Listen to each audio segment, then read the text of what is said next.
Ramesh. NTV pole యాత్రలో భాగంగా ప్రస్తుతం మనం విశాఖ ఉత్తర నియోజకవర్గం వచ్చాం. ఒకప్పుడు కేంద్ర రాష్ట్ర ప్రభుత్వాలు కలిసి ఉండేవి, కానీ ఇప్పుడు విడిపోయాయి. విడిపోక ముందు పరిస్థితులు ఎలా ఉన్నాయి, విడిపోయిన తర్వాత పరిస్థితి ఏంటి? ఈ నియోజకవర్గ ప్రజలు రాజకీయాల గురించి ఏమనుకుంటున్నారు? ప్రజల సమస్యలు ఏ మేరకు నెరవేర్చారు? అభివృద్ధి పనులు జరిగాయా? ఈ నియోజకవర్గ ప్రజల్ని అడిగి తెలుసుకుందాం, పదండి.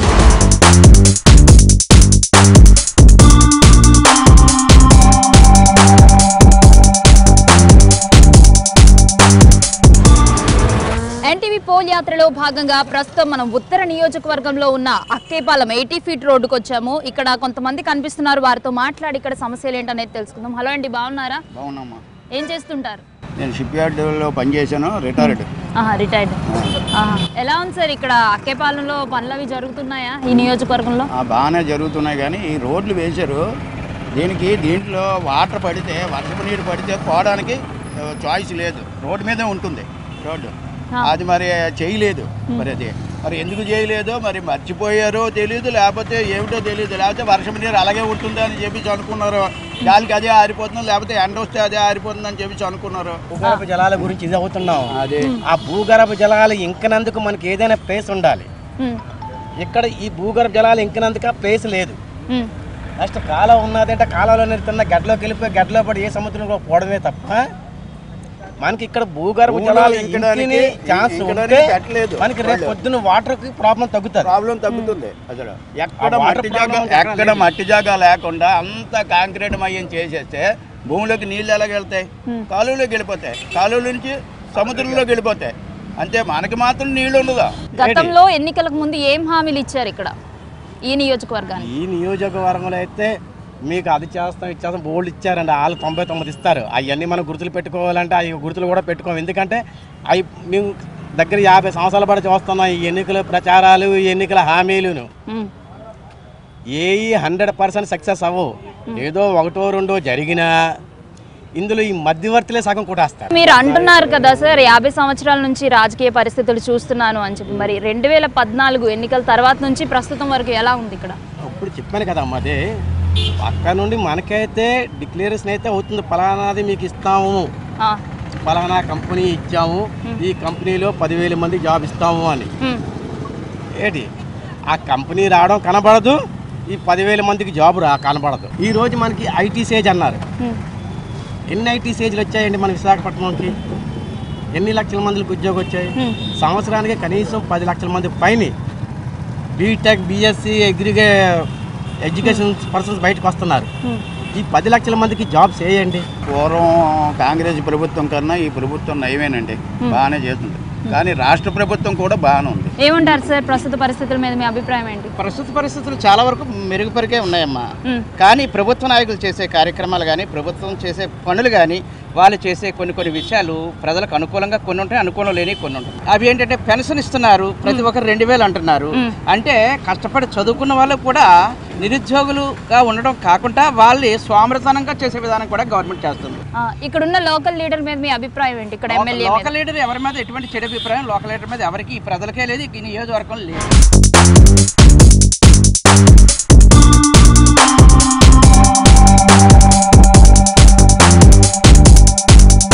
విశాఖ నార్త్ లో ఉన్న బర్మా క్యాంప్ ఏరియాకి వచ్చాం, వాళ్ళతో మాట్లాడి తెలుసుకుందాం ఇక్కడ సమస్యలు ఏంటనేది. ఏంటంటే పేరేంటి? నా పేరు రాజేష్ అండి. ఏం చేస్తుంటారు? నేను ఆటో డ్రైవర్ని. Auto driver. కాకపోతే ఇక్కడ ఏంటంటే ట్రాఫిక్ ఇబ్బంది అండి. నేను కార్లు గట్టా రోడ్ల మీద బైకులు పెట్టడం ట్రాఫిక్ చాలా ఇబ్బందికరంగా ఉంది. ఓకే, అదే ప్రాబ్లం, మెయిన్ ప్రాబ్లం అది ఒకటే ఉంది. అంతమించి ఏం గొడవలు వాళ్ళు ఏం లేవు. మరి ప్రభుత్వం మీకు అంటూ ట్యాక్స్ రద్దు చేసింది కదా, తర్వాత మీకు ఎలా ఉంది? ఆ ప్రభుత్వం రద్దు చేసే బాగానే ఉంది. ప్రస్తుత ఎమ్మెల్యే మీ అభిప్రాయం ఏంటి? విష్ణుకుమార్ అది పర్లేదు సార్, పర్లేదు, చాలా మంచివాడు. ఆయన వర్కింగ్ చేస్తున్నారు. ఆయన ఇచ్చిన హామీలన్నీ కూడా కొన్ని చేస్తున్నారు, కొన్ని ఏరియాలు అవుతున్నాయి. ఉంటాయి సమస్యలు ఇక్కడ సమస్యలు అంటే మెయిన్ రోడ్డు వైడ్నెస్ చేయాలి. యాక్చువల్లీ ఇది ఏంటంటే 37 వార్డు 38 వార్డుకి రెండింటికి కంబైన్ రోడ్ ఇది. ఓకే, మరి దీన్ని విస్తరణ పనులే మరి ఎందుకు విస్తరణ చేయట్లేదో మా అధికారుల దృష్టికి పట్టుకెళ్ళాము, లెటర్ పెట్టడం జరిగింది. ఆల్రెడీ వాళ్ళు పర్మిషన్ హామీ ఇచ్చారా దీని గురించి? ఇచ్చారండి. ఏమన్నారు? అప్పుడు వైడనింగ్కి యాక్చువల్లీ 37 కార్పొరేటర్ అప్పుడు వెంకటరావు గారు ఉన్నప్పుడేమో వచ్చి రోడ్డు వైడనింగ్కి తీసుకురావడం జరిగింది. తర్వాత ఏంటంటే మరి ఏటైందో తెలియదు, 38 వార్డు నుంచి కోఆపరేషన్ లేక అది ఆగిపోవడం జరిగింది. అభివృద్ధి పనులు ఏ మేరకు జరిగాయి? కొండ సైడ్ మన సీసీ రోడ్లు వేయడం, కాలువలు కొద్దిగా బాగు చేయడం ఇవన్నీ జరిగాయండి. వాస్తవం చెప్పుకోవాలి కాబట్టి కరెంట్ అది రావడం కూడా జరిగింది. సో ఇక్కడ ఈ నియోజకవర్గంలో ఈ జిల్లా మొత్తం కూడా టీడీపీ ఎక్కువగా వినిపిస్తుంది కదా, మరి ఈ ప్రాంతంలో బీజేపీ అంటున్నారా? అంటే టీడీపీ బీజేపీ రెండు అలయన్సే కదండి. అంటే విష్ణుకుమార్ రాజు గారు టీడీపీ కాదు, బీజేపీ కాదు. ఆయన ఏంటంటే ఇద్దరు అలయన్స్ వ్యక్తి, వ్యక్తిగతంగా ఆయన పనులు ఆయన చేస్తున్నారండి. అయితే రాబోయే ఎన్నికల్లో ఎలా ఉంటుంది అనుకుంటున్నారు మీరు? రాబోయే ఎన్నికల్లో ఎవరి చేతిలో లేదండి, అదే నెక్ టు నెక్ వస్తుంది. ఏం చేస్తుంటారు? నాది ఎంఎస్సి బీఈడీ అయిందండి, హౌస్ వైఫ్. ఎంఎస్సి బీఈడీ చేసి హౌస్ వైఫ్ గా ఉన్నారేంటి? ఉద్యోగ అవకాశాలు ఉన్నాయా? క్వాలిఫై అవుతున్నాను లేదు అంటే ఏదో ఒక ఎగ్జామ్ రాయడం అలా ఉండిపోవడమే జరుగుతుంది తప్ప అక్కడ రిజల్ట్స్ కరెక్ట్గా మనకి రావడం అనేది జరగట్లేదు. మొన్న డిఎస్సి అయిందండి, డిఎస్సి అయిన తర్వాత కంప్యూటర్ బేస్డ్ టెస్ట్ పెట్టారు. టెస్ట్ పెట్టిన తర్వాత ఒక్కొక్కరికి ఒక్కొక్క పేపర్ రావడం వల్ల ఒకరికి ఈజీగా వచ్చింది, ఒకరికి డిఫికల్ట్గా వచ్చింది. అలా డిఫికల్ట్గా రావడం వల్ల ఏంటంటే క్వాలిఫై అవ్వడం ఉండిపోవడం అలా జరుగుతుంది. అంటే పరీక్షలు ఒక విధానంలో జరగట్లేదు అంటారా మీరు? ఐ థింక్ నాకైతే అలాగే అనిపిస్తుంది. రాబోయే ఎన్నికల్లో ఎలా ఉంటుంది అనుకుంటున్నారు? ఐ థింక్ వైఎస్ఆర్సీపీ అనుకుంటున్నాను. డ్వాక్రాలో ఉన్నారా? డ్వాక్రాలో నేను 1 year అయిందండి, ఉన్నాను. వచ్చాయా మీకు పసుపు కుంకాలు? పసుపు కుంకాలు అనేసి కొంతమందికి వేశారు, నాకైతే పడలేదు. ఐరిష్ అవ్వలేదు లేదంటే తంబ అవ్వలేదు అనేసి అక్కడ కారణం అనేది చెప్పారు. ఏంటి ఇక్కడ సమస్యలు ఏమైనా ఉన్నాయా? ఇక్కడ కాలువలు డ్రైనేజ్ ఓపెన్ చేసి వదిలేశారు. దోమలు అవి మున్సిపల్ వారు ముందైతే అన్ని క్లోజ్ చేసి ఉండేవి, దోమలేమి ఉండేవి కావు. ఈ ఉండడం వల్ల ఏంటంటే మామూలు ఓపెన్గా ఉండడం వల్ల చెత్తలన్నీ వేసేస్తున్నారు. ఏంటి అసలు మరి ఈ సమస్య గురించి ఏం చెప్తున్నారు? మరి ఎవరు ఏమీ చెప్పట్లేదండి. ఇలా చేయడం వల్ల దోమలు ఎక్కువగా ఉంటున్నాయి. మరి మిగతా ప్రతిపక్ష నాయకులు ఎవరైనా వస్తుంటారా? వస్తూ ఉంటారు, వెళ్తూ ఉంటారండి. ఎప్పుడుకో వస్తుంటారు వాళ్ళు, కంటిన్యూ ఎప్పుడూ రారు. ఎప్పుడో ఎలక్షన్స్ టైంలో ఆ టైంలో జస్ట్ చూపించి వెళ్ళిపోవడం, ఎవరైనా పిలిస్తే రావడం వెళ్ళిపోవడం తప్పించి ఇంకేమీ లేదు. ఎలా ఉంది సార్ ఇక్కడ రాజకీయ పరిస్థితులు ఎలా ఉన్నాయి బర్మా క్యాంప్ ఏరియాలో? వైఎస్ఆర్సీపీ పవనాలు ఎక్కువగా వేస్తున్నారు. విష్ణుకుమార్ రాజు గారు సర్వీస్ అయితే గుడ్. ఆయన ఇప్పుడు ఇండివిజువల్గా పోటీ చేస్తారా, విచిత్రంగా వచ్చారా ఏంటన్నది చెప్పలేము. ఏంటి సార్ మరి ఇక్కడ ఈ ప్రాంతంలో చాలా పనులు చేశారు కదా, అంటే డ్రైనేజ్ క్లోజ్ చేయించారు అంటున్నారు, మిగతా విద్యుత్ సమస్యలు లేకుండా చేశారు, ఇలా ప్రభుత్వం కూడా పథకాలు పెడుతుంది కదా, ఆయన కూడా వైసీపీ వస్తుందని ఎలా అంటే అవి ప్రజల వరకు మొత్తం చేరువులోకి వెళ్ళడానికి విఫలమయ్యారండి.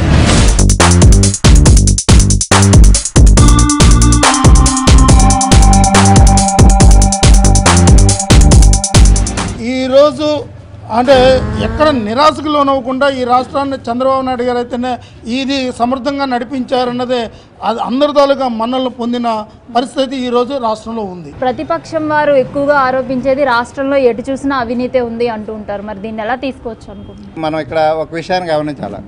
ఈవేళ రాష్ట్రంలో రెండు ప్రధాన పార్టీలు పోటీ పడతా ఉన్నాయి అధికారం కోసం. ఒకటి వైఎస్ఆర్ అయితే, 2 తెలుగుదేశం. ఏదైతే జగన్మోహన్ రెడ్డి గారు ఆరోపణలు చేస్తూ ఉన్నారో ఈవేళ దానికి అథెంటిటీ కనిపించట్లేదు. ఎందుకంటే ఆయన మీద అనేక కేసులు ఇవాళ నడుస్తూ ఉన్నాయి. అటువంటి వ్యక్తి మాట్లాడేటప్పుడు, ఆరోపణలు చేసేటప్పుడు మరి అది నమ్మశక్యం కాదు. ప్రజలు కూడా దాన్ని పరిగణలో తీసుకునే పరిస్థితి లేదు. ఏమైనా ఇవాళ కేంద్ర ప్రభుత్వం అనేక ఇబ్బందులు పెడతా ఉంది విడిపోయిన తర్వాత, బీజేపీ అలయన్స్ విడిపోయిన తర్వాత. న్యాయంగా ఆంధ్ర రాష్ట్రానికి రావాల్సిన విభజన హామీలు ఏవి చేయకుండా ఇబ్బందులు పెట్టినా సరే ఈవేళ అప్పులు చేయనియండి, ఏదో రకంగా ఒక ఈయన తాలూకా రాజకీయ పరిణితి వలన ఒక అనేక కంపెనీలు తీసుకురానివ్వండి, మరి నిధులు కూడా సమీకరించుకొని మరి ఇవాళ నడుపుతూ ఉన్నారు. ఇటువంటి పరిస్థితుల్లో మరి జగన్మోహన్ రెడ్డి నాయకుడు కానీ వచ్చేటట్టయితే ఈ పథకాలు కానీ అభివృద్ధి కానీ జరిగేటటువంటి అవకాశం లేదని ప్రజలు భావిస్తూ ఉన్నారు. టోటల్గానే ఏదైతే కాంగ్రెస్ పార్టీ అన్యాయంగా విభజించి నష్టపోయి 0 అయిపోయిందో ఈవేళ బీజేపీ కూడా విభజన హామీలు నెరవేర్చకుండా సేమ్ కాంగ్రెస్ 2014లో ఏ పరిస్థితి వచ్చిందో ఇవాళ ఆంధ్ర రాష్ట్రంలో బీజేపీ పరిస్థితి కూడా అలాగే ఉండబోతా ఉంది. నియోజకవర్గ పరిస్థితి ఎలా ఉండబోతుంది? ఈ నియోజకవర్గ పరిస్థితి మాత్రం మరి విష్ణుకుమార్ రాజుకి డిపాజిట్లు కూడా రావండి. ఎందుకంటే ఆయన చాలా ఇబ్బందులు పెట్టారు. ఏదైతే తెలుగుదేశం తాలూకా మద్దతుతో ఇక్కడ గెలిచి వచ్చిన తర్వాత కార్యకర్తల్ని, తెలుగుదేశం తాలూకా అభిమానుల్ని కూడా ఇబ్బందులు పెట్టి కార్యక్రమాలు ఆయన చేయడం జరిగింది. సో బీజేపీకి టోటల్గా నష్టం ఉంది. ఈయన వల్ల ఇంకా ఈ నియోజకవర్గంలో ఎక్కువ నష్టపోద్ది అనేది మా తాలూకా అభిప్రాయం. మరి ప్రధాని విశాఖపట్నం వచ్చారు కదా, ఏం చెప్పారు రైల్వే జోన్ గురించి? మీకు రైల్వే జోన్ చిరకాలంగా వాల్టర్ హెడ్ క్వార్టర్స్తో కూడిన రైల్వే జోన్కి అన్నారు కాబట్టి సౌత్ కోస్ట్ రైల్వే నేను ఇవ్వడం జరిగింది. మీరు అన్న మాట ప్రకారంగా చేతితో కూడా చెప్పారు ఈ విశాఖపట్నం జోనల్ హెడ్ క్వార్టర్స్గా పెట్టాను అన్నారు. వాళ్ళు ఎంత డెప్త్కి వెళ్ళారో నేను చెప్పలేను, కానీ వాల్టేర్ డివిజన్లో రెవెన్యూ అంత మాత్రం పోతుంది. అయితే కొంత రెవెన్యూ కవర్ అవుతుంది ఈ 2 డివిజన్లు మళ్ళీ రావటం వల్ల 3 డివిజన్లు. మొత్తం మీద రైల్వే ఎంప్లాయీ మనోభావాల్లో ఇక్కడ ఆర్ఆర్బీ మాత్రం ముందు కావాలి. చాలా అన్యాయాలు జరిగాయి. ఇప్పుడు ఆర్ఆర్బీ కూడా మాట్లేదు. జోనల్ హెడ్ క్వార్టర్స్ అనేది విశాఖపట్నంలో ఉంటుంది. ఇవాళ DRM office zonal headquarters అయిపోతుంది. It is the best. దీని ప్రభావం రాష్ట్రంలో జరగబోయే ఎన్నికలపైన పడనుంది తెలియదు చాలా మంది. మామూలు వాటర్ రైల్వే జోన్ కావాలి, మాకు ఒక జోన్ కావాలి. ఆంధ్రప్రదేశ్లో ఉండే జోను తెలంగాణకి వెళ్ళిపోయింది కాబట్టి మాకు జోన్ కావాలన్నారు. ఆ రోజు ఒప్పందాల్లో కూడా జోన్ ఇస్తామన్నారు. ఇవాళ జోన్ ఇచ్చినా కూడా ప్రజల్లో ఏమి హ్యాపీగా లేదు. రైల్వే ఎంప్లాయీస్కి పెద్ద బెనిఫిట్ ఏమి ఉండదు. ఆర్ఆర్బీ వస్తేనే ఇక్కడ రైల్వే రిక్రూట్మెంట్ బోర్డు ఈ ఏరియా తెలుగు వాళ్ళకి మొత్తం తెలుగు బెల్ట్ అంతా ఇప్పుడు విజయవాడలుగా కవర్ అవుతుందని నేను అనుకుంటున్నాను. ఈ నియోజకవర్గంలో ఏమైనా సమస్యలు ఉన్నాయా? మాకు పట్టాల సమస్య చాలా ఎక్కువ ఉందమ్మా. ఇళ్ళ పట్టాలు మా ఏరియా 1984లో ఇప్పుడు ఎన్టీ రామారావు గారు టైంలో అప్పుడు ఆక్యుపై చేయడం జరిగింది.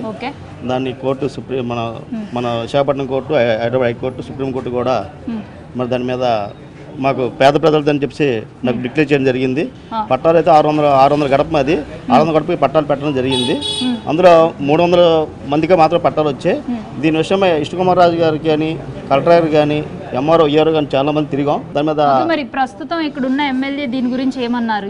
ఎమ్మెల్యే గారు ఎప్పుడు చూద్దాం అని చెప్పడం తప్ప జెరాక్స్లన్నీ కూడా మా గ్రామస్తులందరూ ఇవ్వడం తప్ప ఆయన పట్టించుకునే పని పోలేదు, పూర్తిగా తీసుకోలేదు.